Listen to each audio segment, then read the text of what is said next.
শুনেন, আল্লাহ রাসূলের 1 নম্বর শত্রু আবু জাহেল নয়, আল্লাহর নবীর 1 নম্বর শত্রু হলো আবু লাহাব। আল্লাহ রাব্বুল আলামিন আল্লাহ নবীকে দুনিয়াতে পাঠিয়েছেন, এর পিছনে যত রকমের ইন্ধন, যত রকমের মানে জাল বানানোর দরকার, সমস্ত রকমের জাল বুনিয়েছেন আবু লাহাব। আল্লাহ নবীর কাছে যদি কেউ আসতো, বলতো তোরা মুহাম্মদের কাছে যাচ্ছিস, এই প্রশ্নটা করবি, এই প্রশ্ন করবি, দেখবি ও আর পারবে না উত্তর দিতে, এইরকম শিক্ষা দিত। অনেক সময় তো বলতো যে হযরত মুহাম্মদকে বলগা, বলে দিবি যে মেয়েদের ঋতু কেন হয়, মেয়েদের মেন্স কিসের কারণে হয়, এটা কি জিনিস জানলে দেয়া। তার মানে ও জানে কি যে খুব লজ্জা, হযরত মুহাম্মদ সাল্লাল্লাহু আলাইহি ওয়াসাল্লাম খুব লজ্জা, এই বললেই মাথা নত করে নিতে পারবে না, যাও জিজ্ঞাসা করবি। এই কথাটা কোরআন শরীফ আল্লাহ বলেছেন, ইয়াসাআলুনাকা আনিল মাহিজ কুল হুয়া আযান ফা'তাজিলুন নিসা আনিল মাহিজ। আল্লাহ নবী বসে আছেন মসজিদে নববীর সামনে, মসজিদে নববীর বারান্দায়, হঠাৎ করে জিবরাইল আলাইহিস সালাম নাযিল হইল। আল্লাহ নবীকে বলছেন, নবী গো, ইয়াসাআলুনাকা আনিল মাহিজ, তোমাকে ঋতু সম্বন্ধে জিজ্ঞাসা করা হয়েছে, নবী তুমি বলে দাও হুয়া আযান, এটা হলো মহিলাদের একটা রোগ, আল্লাহর তরফ থেকে মেয়েদের জন্য একটা রোগ, অসুখ দেওয়া হয়েছে। ফাতাজিলুন নিসা আনিল মাহিজ, এই পুরুষের দলেরা, এই স্বামীর দলেরা, যখন তোমাদের স্ত্রীদের মাসলি আরম্ভ হবে, যখন এদের ঋতু আরম্ভ হবে, ফাতাজিলুন নিসা আনিল মাহিজ, তোমার স্ত্রীর কাছে প্রেম নিবেদন থেকে তোমরা দূরে থাকো, ওই কয়েকদিন তোমরা প্রেম নিবেদন করবে না, নইলে তোমাদের উপর কঠোর শাস্তি এবং কঠোর আযাব তোমাদের জন্য হবে, সাবধান করে দাও। তাহলে বোঝা গেল আল্লাহ নবী হলেন পুরুষ, আর নারীদের সম্বন্ধে জিজ্ঞাসা করা হচ্ছে যেন বলতে না পারে। ইসলাম দরদি ভাই আমার, একদিনকার ঘটনা শুনুন। আবু লাহেব চলে গেল, আল্লাহ নবী বসে আছেন, আল্লাহ নবীকে জিজ্ঞাসা করছেন, মুহাম্মদ তুমি তো বলছো আনা রাসূলুল্লাহ, আমি হলাম আল্লাহর রাসূল, দুনিয়ার লোক তোমাকে মেনে নিয়েছে, আনতা রাসূলুল্লাহ, তুমি বলে আল্লাহর রাসূল, গ্রামের অনেক মানুষ তোমার উপরে ঈমান এনেছে, তোমাকে নবী বলে স্বীকার করে নিয়েছে, একটা প্রশ্ন করব তোমাকে। আল্লাহ নবী বলছেন, চাচা করো, কি প্রশ্ন করবেন? বলে তুমি বলো, তুমি আল্লাহ নবী তুমি কেমন করে জানলে? তুমি তো লোকের সামনে বলছো আমি আল্লাহ নবী, লোকেরা মেনে নিল, কিন্তু তুমি কি করে জানলে যে তুমি আল্লাহ রাসূল, তুমি কি করে জানলে? আল্লাহ নবী বলছেন, চাচা শোনো, আমি কেমন করে জানলাম আল্লাহ নবী তা শুনো। বলে বলো দেখি। বলে আমি মসজিদে নববীতে, মসজিদে কাবাতে, আমি কাবা শরীফের সেখানে ঘুমাচ্ছিলাম, হযরত আবু বকর সিদ্দিক রাদিয়াল্লাহু তাআলা আনহু আমার ডান সাইডে ছিলেন, আমি বাম সাইডে হযরত মুহাম্মদ ফারুক রাদিয়াল্লাহু তাআলা আনহু ছিলেন, আমি মধ্যস্থানে ঘুমিয়েছিলাম। হাত্তা নাযালা জিবরাইল, ইতিমধ্যে জিবরাইল সালাম নাযিল হইল। জিবরাইল সালামের সঙ্গে 3 জন ফেরেশতা ছিল, 3 জন আসমানী ফেরেশতা, আল্লাহ রাব্বুল আলামিনের নৈকটবর্তী ফেরেশতা, আল্লাহ রাব্বুল আলামিনের মুজাররিদিন ফেরেশতা, 3 জন এসে আল্লাহ নবীর সামনে দাঁড়ালো। একজন বলছে ওর মধ্যে থেকে, ইয়া জিবরাইল, মধ্যস্থানে যিনি ঘুমান মান হুয়া, মাঝখানে যিনি ঘুমান মান হুয়া, ওটা কে? মানে জিজ্ঞাসা করছে ফেরেশতাদের জিবরাইল আলাইহিস সালামকে, মান হুয়া। তখন জিবরাইল বললেন, হুয়া রাসূলুল্লাহ, তোমরা জানো না, তোমরা জানো না, এটাই হলো আল্লাহর রাসূল, হুয়া রাসূলুল্লাহ, এটাই হলো আল্লাহর রাসূল। তখন ওই ফেরেশতারা বলল, যদি এটাই আল্লাহর রাসূল হয়, এই হযরত মুহাম্মদ যদি আল্লাহর রাসূল হন, ইনি যদি আল্লাহর নবী হন, তাহলে আর দেরি করে লাভ নাই, যে কাজের জন্য আমরা এসেছি এই কাজ আমরা শুরু করি। জিবরাইল আলাইহিস সালাম বললেন, হ্যাঁ আরম্ভ করো। এবার ওই 2-3 জন ফেরেশতা আল্লাহ নবীকে মাঝখান থেকে ডান ঢুলে গেলে উঠিয়ে নিলেন, ঘাড়ের উপরে উঠিয়ে নিলেন। হযরত আবু বকর সিদ্দিক রাদিয়াল্লাহু তাআলা আনহু জানতে পারলেন না, হযরত উমর ফারুক রাদিয়াল্লাহু তাআলা আনহু জানতে পারলেন না, মাঝখান থেকে আল্লাহ নবীকে 3 জন ফেরেশতা উঠিয়ে নিল। জোরে শুনে বলেন একবার সুবহানাল্লাহ। এটাই হলো মিরাজের ঘটনা। যখন আল্লাহ রাসূল 7 আসমান ভেদ করে আরশ সেই দিন জানতে পেরেছিলাম।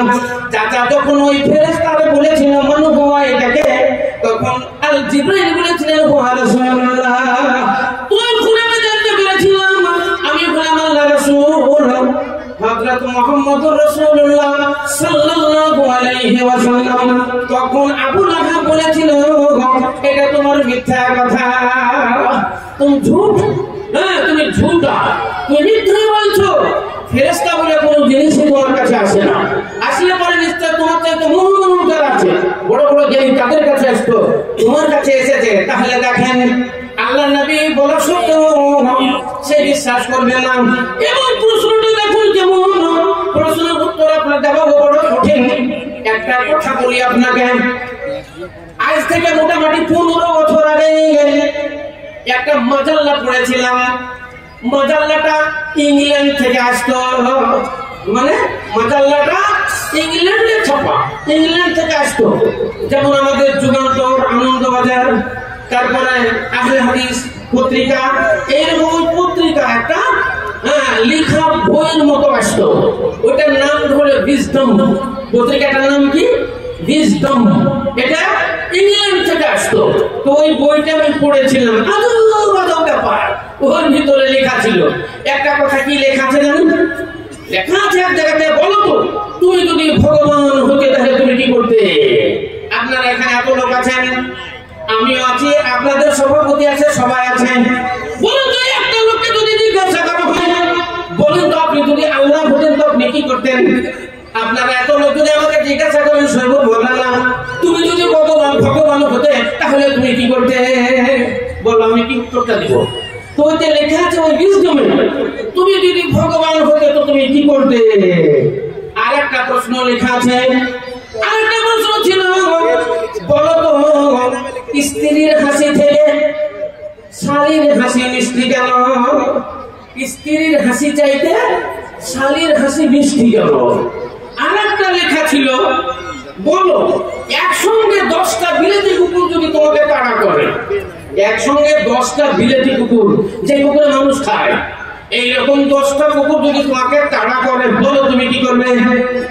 আর একটা প্রশ্ন ছিল, বলো কোন মেশিন দিয়ে, কোন চড়ক দিয়ে তোমাকে যদি মোটামুটি 200-300 ফুট উপরে একটা মিনারের উপরে যদি তোমাকে উঠিয়ে দেওয়া হয়, উঠিয়ে দিয়ে যদি ওই ইটা টেনে নেওয়া হয়, মইটা যদি টেনে নেওয়া হয়, বলো ওই মিনারের উপরে তুমি কি করবে? এইরকম কিছু প্রশ্ন ওদের লেখা ছিল। তো ওই যে বললাম আপনাকে, আপনি যদি ভগবান হতে তো কি করতে? ওই রকমই আল্লাহর নবীকে প্রশ্ন করেছিল, বলো সবাই তো তোমাকে নবী বলে স্বীকার করলো, কিন্তু বলো তো তুমি যে আল্লাহর রাসূল তুমি কেমন করে জানলে? তো আল্লাহর রাসূল বলেছিলেন আমি ওই দিন জানতে পেরেছিলাম আমার রাসূলুল্লাহ। আর একটা ঘটনা আপনাদের বলি, আপনারা যুগ যুগ ধরে শুনেছেন, আপনাদের মনে আছে কিনা? কোরআন শরীফ আমাদের ধর্মগ্রন্থ, কোরআন শরীফটা হলো আমাদের ধর্মগ্রন্থ। প্রত্যেক ধর্মের একটা গ্রন্থ আছে, কারো আছে রামায়ণ, কারো আছে মহাভারত, কারো আছে গীতা, কারো আছে বাইবেল, আমাদের আছে কোরআন শরীফ আর হাদিস। ইসলাম দরদি ভাইয়ের আমার, কোরআন শরীফের মধ্যে 3টা ফাসাল আছে। একটার নাম হলো তুলে মুফাসাল, একটার নাম হলো ওয়াসনে মুফাসাল, একটার নাম হলো কাসরে মুফাসাল। কোরআন শরীফের 7টা জুজ আছে, কোরআন শরীফের মধ্যে 114টা সূরা আছে, কোরআন শরীফের 540টা রুকু আছে, 4666টি আয়াত আছে, মোট করে 3,33,721টি অক্ষর রয়েছে। ইসলাম দরদি বন্ধুরা আমার, ওই যে মেয়েটা বললো মান কারা হারফাম মিনাল কোরআন কুতিবা লাহু আশরা হাসানাতি, এই কোরআন শরীফ থেকে একটা অক্ষর যদি উচ্চারণ করা হয়, তার নামে আমলে 10টা নেকি লেখা হয়। তার নামে আমলে 10টা নেকি লেখা হয়। আলিফ লাম মিম যালিকাল কিতাবু লা রাইবা ফীহি হুদাল লিল মুত্তাকিন। যদি মুখে উচ্চারণ করা হয় আলিফ লাম মিম, কত অক্ষর আছে? হাদিসের ভিতরে লেখা আছে মান কারা আলিফ লাম মিম কুতিবা লাহু 30 হাসানাতিন। কেউ যদি মুখে উচ্চারণ করে আলিফ লাম মিম, তাহলে তার নামে আমলে 30 নেকি লেখা হয়। আলিফ লাম মিম। আবার কোন মুফাসসির বলছেন না, আলিফ লাম মিম যদি উচ্চারণ করা হয়, তার নামে আমলে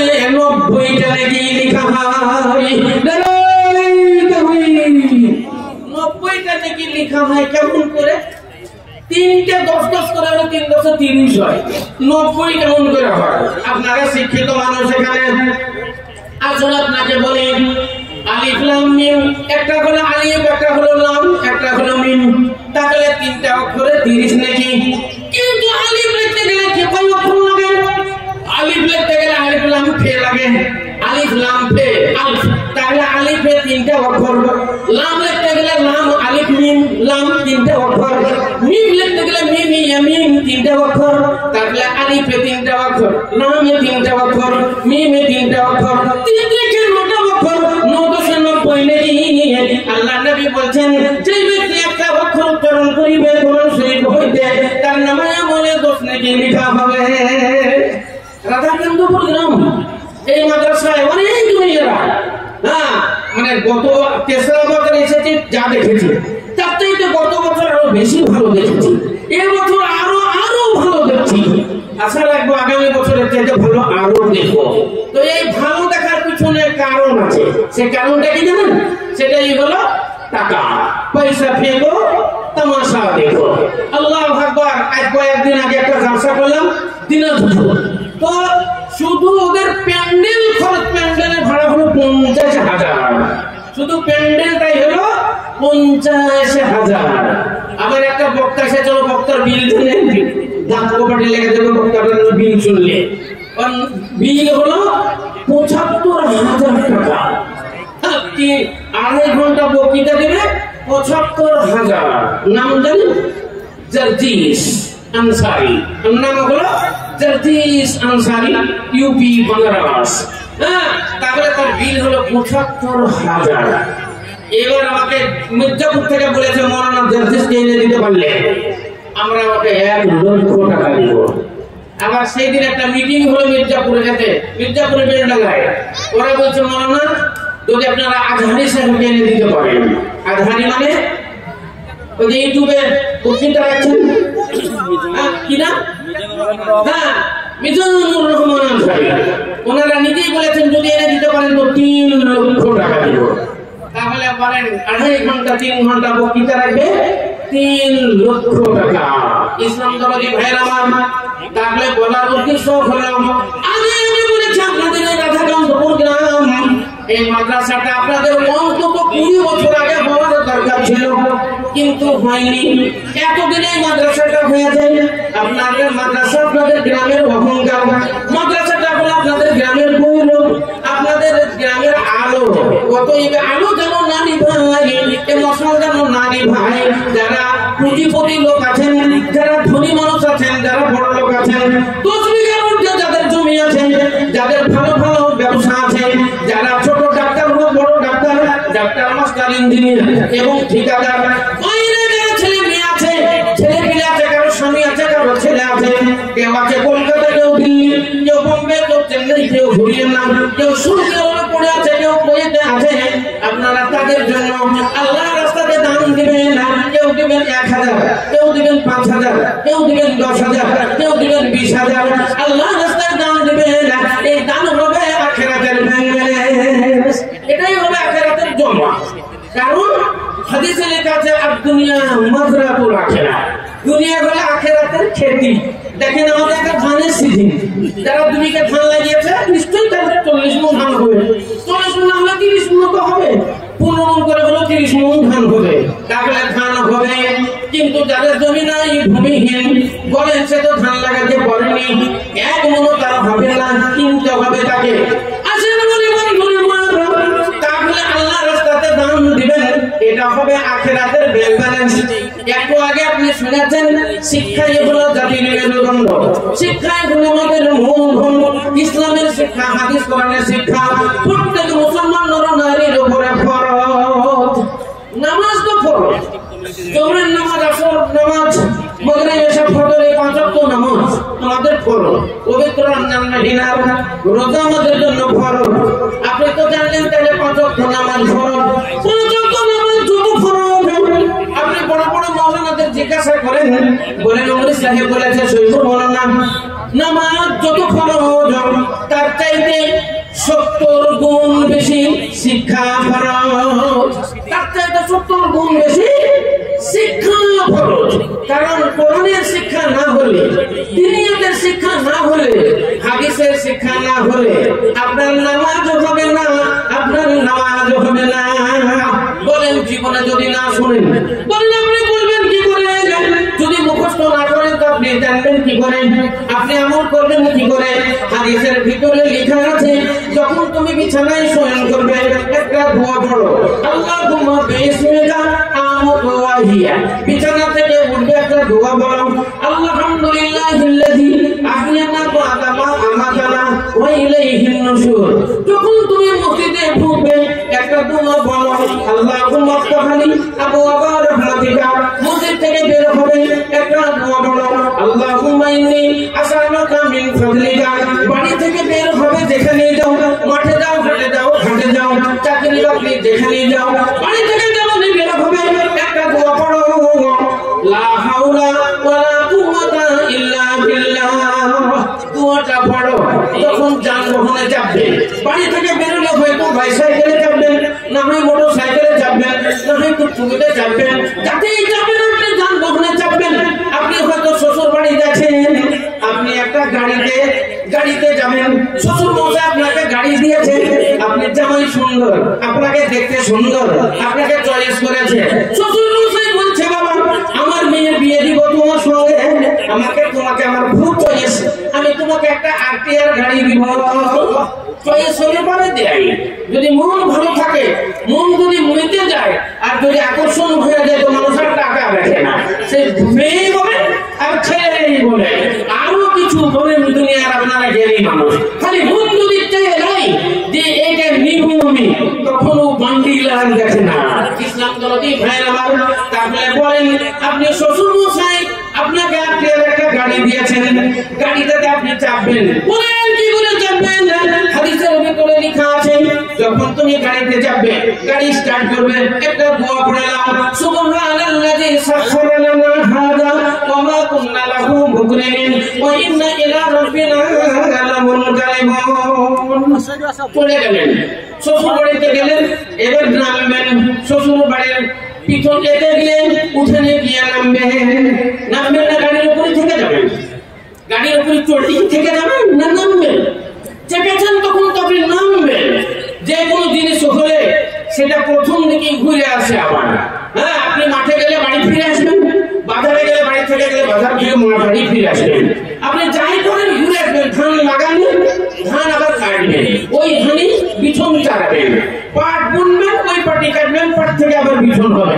তাহলে যেই পূর্ণ শ্রেণী নিয়ে জুয়েল আসলে প্রত্যেক জিনিস আপন জায়গাতেই ফিরে আসে। আমরা দুনিয়াতে ছিলাম না, দুনিয়াতে থাকবো না, মায়ের উদরে জন্ম নিয়েছি, মাটি থেকে তৈরি হয়েছি, আবার মানুষ মরে যাবে, মাটির ভিতরে চলে যাবে, আবার মাটির ভিতর থেকে যেখানটা আমাদের জায়গা ওইখান করে ফিরে যাব। জায়গাটার নাম হলো জান্নাত, সেই জায়গাটার নাম হলো স্বর্গ। হিন্দু ভাইরা বলে স্বর্গ আর নরক। হ্যাঁ, ওরা জান্নাত জাহান্নাম বলেন না, কিন্তু ওই জান্নাত ও যার নামই স্বর্গ, আর যেটা জাহান্নাম ওটাই হলো নরক। নরক মানে আগুন, আগুনই আগুন, যেখানে শুধু আগুনই আগুন, আগুনের জন্য আগুনের বাড়ি, আগুনেরই জামা, আগুনেরই পোশাক, আগুনেরই ঘর, আগুনেরই দেওয়াল, আগুনেরই সব, আগুনই আগুন যেখানে, সেটার নাম হলো নরক। ইসলাম দরদি ভাইরা আমার, তাহলে ওই নরক, জান্নাত আর জাহান্নাম দুটো জায়গা। জান্নাত হলো আমাদের জায়গা। আপনাকে একটা প্রশ্ন করব, আমার আবার ওই রকম অনেক সময় ক্রিটিক্যাল প্রশ্ন আমি করি, সেই জন্য আমাদের যার সাথে খুব মেয়েদের ভিড় হয়। সময় সময় স্বামী স্ত্রীতে শুধু ঝগড়া লেগে যায়, আপনি জানেন। আমার ব্যবসা শুরু হওয়ার আগে মেয়েরা বাড়ি থেকে বেরিয়ে যেতে চাই, যাবো শহীদুল মোহাম্মদ আসতে ব্যবসা শুনতে যাবো রাধাকান্ত ভুল, আর স্বামী বলছে না তুই থাক, তুই থাক, আজ আমি যাই না। বলে না তুমি থাকো আমি যাই, বলে কাজে দুজনেই যাবো না, বলে না তাহলে তুমি থাকো তখন চলবো, আমি চলো, আমি থাকবো, আমি যাবো। আজ স্বামী স্ত্রীতে এরকম ঝগড়া লেগে যায়। অনেক সময় তো বাপ বেটাতে ঝগড়া লেগে যায়, বেটা বলছে যে আমি যাবো বাবা, যে না তুমি না আমি যাবো, বলছে আমি যাবো, ওই বলে এরকম ঝগড়া হয়। মানে একসাথে বুঝারাও ঝগড়া লাগিয়ে দেয়। হ্যাঁ, সেইগুলো মনে হয় শোনার জন্য তো বলছি, শুনে নেন। ইসলাম দরদি ভাইরা আমার, একটা প্রশ্ন আপনাদের করব, প্রশ্নের উত্তরটা দিতে হবে। মানুষ যখন মরে যায়, আল্লাহ রাসূল বলেছেন যখন মানুষ মারা যায়, মরে যাওয়ার পর ওকে দাফন করা হয়, কবর দিয়ে যখন মানুষ বাড়ির দিকে ফিরে যায়, তারা আড়াই ধাপ যেতেই পারে না, অর্থাৎ 3 ধাপ আড়াই ধাপ যেতেই পারে না। হাত্তা ইয়াতিয়ানি মালাকা, বুখারী শরীফের হাদিস। আল্লাহ নবী বলেছেন দুজন ফেরেশতা চলে আসে, একজনের নাম হলো মুনকির আর একজনের নাম হলো নাকির।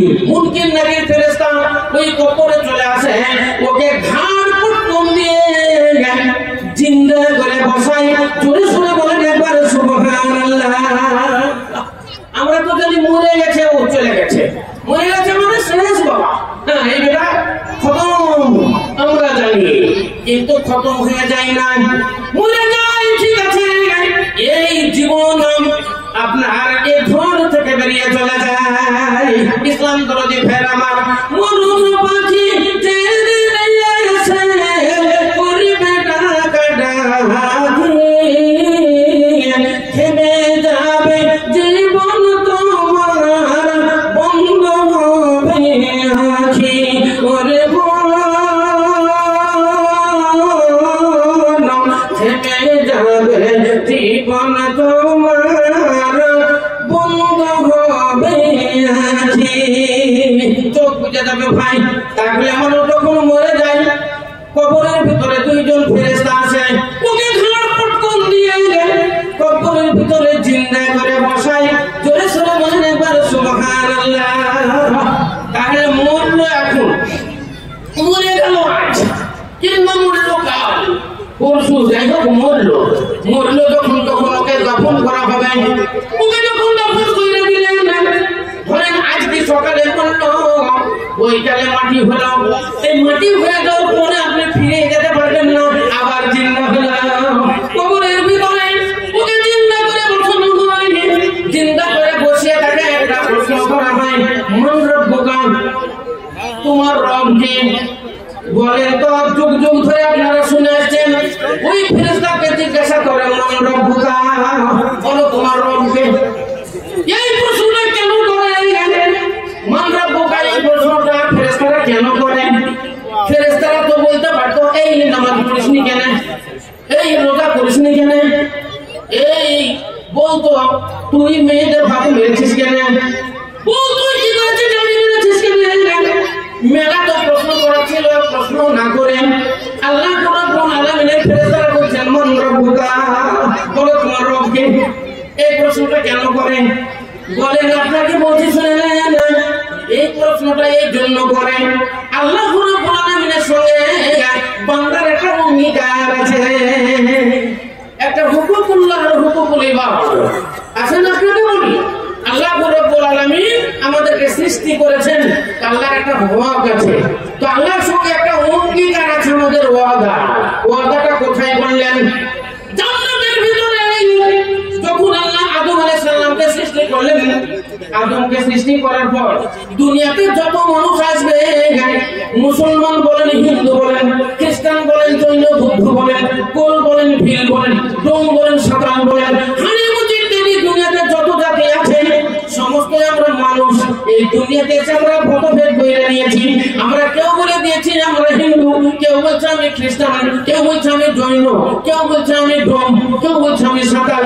এগুলো সব মানুষের তৈরি করা, কিন্তু আল্লাহ রাব্বুল আলামিনের এটা তৈরি করা নেই। আল্লাহ তৈরি করা একটাই ধর্ম, সেটাই হলো ইসলাম ধর্ম, আর ওই একটাই মুসলমান, নাম তার নাম হলো মুসলমান। আল্লাহ রাব্বুল আলামিনের নবী বলেছেন, আল্লাহ নবী বলেছেন হুয়া সাম্মাকুমুল মুসলিমিন, আমি তোমাদের নাম মুসলমান রাখলাম। কুরআন শরীফের বাণীদের মধ্যে হাদিসের কথা যারা মানবে, আল্লাহ নবীর উপর যারা ঈমান আনবে, কোরআনের উপর যারা ঈমান আনবে, আল্লাহ রাব্বুল আলামিন বলেন আমি তাদের নাম মুসলমান রেখে দিলাম। আর যে ধর্ম তোমাদেরকে দিলাম, এই ধর্মের নাম আমি ইসলাম রেখে দিলাম। আল্লাহ বলেন ইসলাম মানে হলো শান্তি, তাই নামাজের মধ্যে আমরা বলি আল্লাহুম্মা আনতাস সালাম ওয়া মিনকাস সালাম তাবারাকা ইয়া যাল জালালি ওয়াল ইকরাম। যখন মানুষের সঙ্গে মানুষের দেখা হয়, একটা মানুষ অপর মানুষের সঙ্গে দেখা হয়, তখন আল্লাহর নবী বলেন তাকে সালাম করো। আমরা বলি আসসালামু আলাইকুম, আরেকজন বলে ওয়া আলাইকুম সালাম। তাহলে এখানে হলো সালামু আলাইকুম, ওখানে হলো আল্লাহুম্মা আনতাস সালাম ওয়া মিনকাস সালাম তাবারাকা ইয়া যাল জালালি ওয়াল ইকরাম। ওইখানে বলি হুয়া সাম্মাকুমুল মুসলিমিন। আল্লাহ কোরআন শরীফের মধ্যে বলেন ইন্নাদ দীনা ইনদাল্লাহিল ইসলাম। আর কত আপনাদের বলবো, আর কত উদাহরণ দিব, কোরআন শরীফের বিশাল কত বলবো। তাহলে আল্লাহ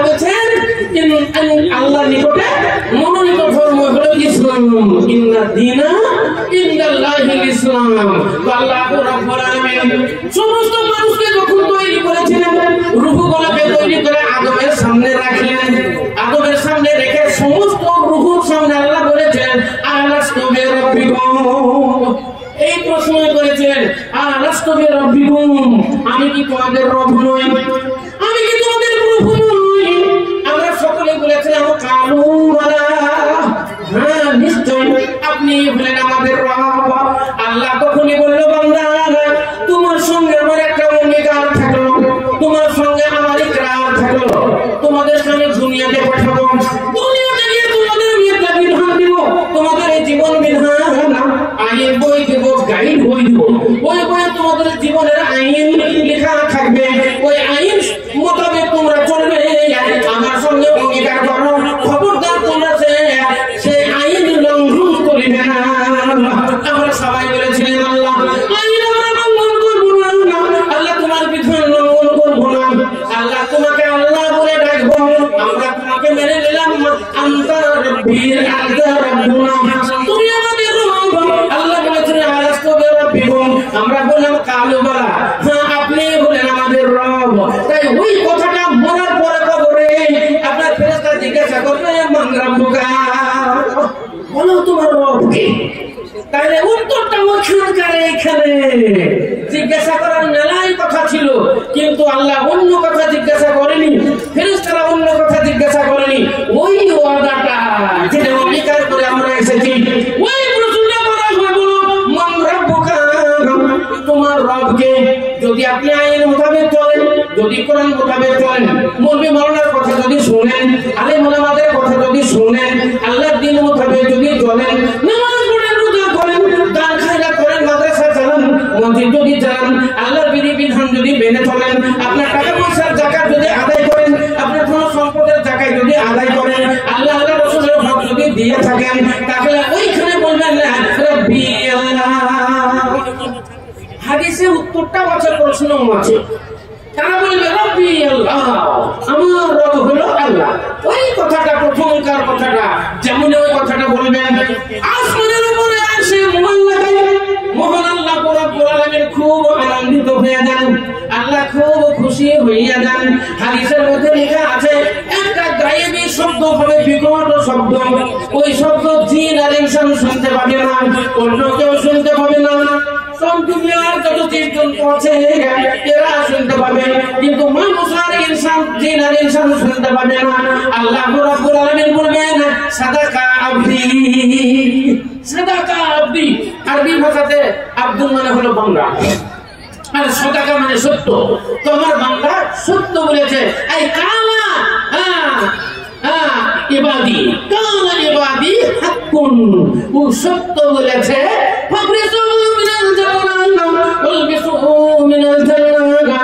ওই কবর আর কবর থাকবে না। আল্লাহ বলবেন, ফাফরিসুহু মিনাল জান্নাহ, কবরের ভিতরে জান্নাতের বিছানা বিছিয়ে দাও।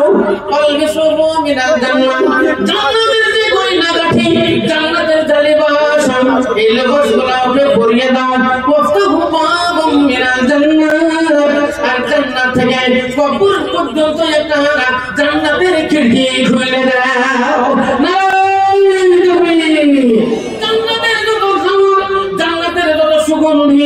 ওই কবরের ভিতরে পৌঁছাতে থাকবে, জান্নাতের যত আলো কবরের মধ্যে পৌঁছাতে থাকবে, জান্নাতের যত গান বাজনা ওই কবরের ভিতরে শুনতে থাকবে, জান্নাতের যত খাবার ওই কবরের মধ্যে পাওয়া যাবে। যা কিছু খাবার আপনি মনে করছেন যে মরে গেলাম বা শেষ, হ্যাঁ খতম, আমার আর কোনো দায়িত্বই নাই। আল্লাহু আকবার। অনেক জন এই করে বিষ খায়, মেলা মেয়ে দেখবেন বিষ পান করেছে, মরে গেছে। ও মনে মনে ভাবে, আমি বিশাল ফাঁকি দিলাম আমার বাপকে, কিংবা আমার মাকে, কিংবা আমার স্বামীকে। কেউ স্বামীর উপরে রাগ করে বিষ খায়, স্বামীর উপর রাগ করে গলায় দড়ি দেয়, কেউ আবার টেনে জান দেয়, কেউ আবার কারেন্টে হাত দিয়ে দেয়, দিয়ে মরে যায়। কেউ কি মনে মনে ভাবে জানেন, স্বামীকে জব্দ করে দিলাম। আচ্ছা, তাহলে মনে করে তাই যে আমি একে জব্দ করে দিলাম, কিন্তু না, আসলে নিজেই জব্দ হয়ে গেল। কারণ আল্লাহ রাব্বুল আলামিন তাকে যে জানটা দিয়েছেন, এই জান মহামূল্যবান।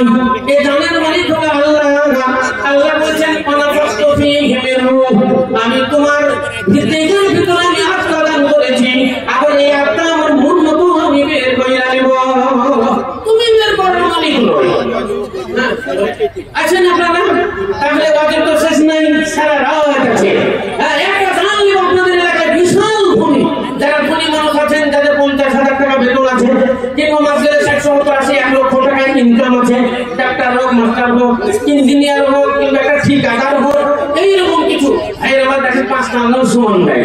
আজকে কেউ 10 টাকা দিবে, আবার কেউ 10,000 টাকা দিবে, তো যে যেমন দিবে সে তেমনই পাবে। আমি বলতে চাইছি, আসেন এইখান করে যারা ভালো খান, এইখানে যারা ভালো করেন, আপনি কি ওইখানে ভালো খাবেন না?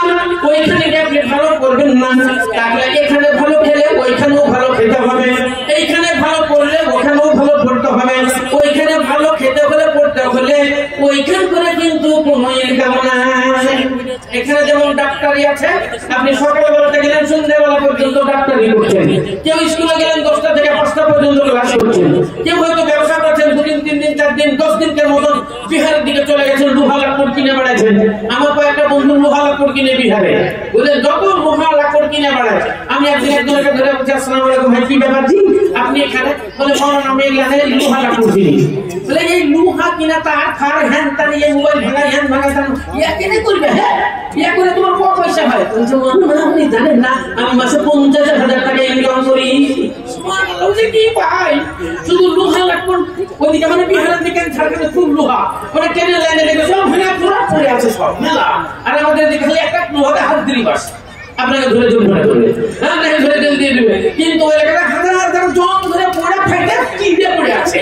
হ্যাঁ, তো বলছে না আপনি মনে ভাবেন না, আমি এই লোহা লাকড় কিনি কিন্তু মাসে 50,000 টাকা ইনকাম করি। আল্লাহ তো আইলাম আছেন কেউ তেমনি যদি থাকেন আল্লাহর বান্দা 20,000 টাকার দাম একটা বলেন আল্লাহ রাস্তায় দুনিয়াতে খুব কষ্ট করেছেন, মেহনত করেছেন, তাই তো ভালো মন্দ খাচ্ছেন।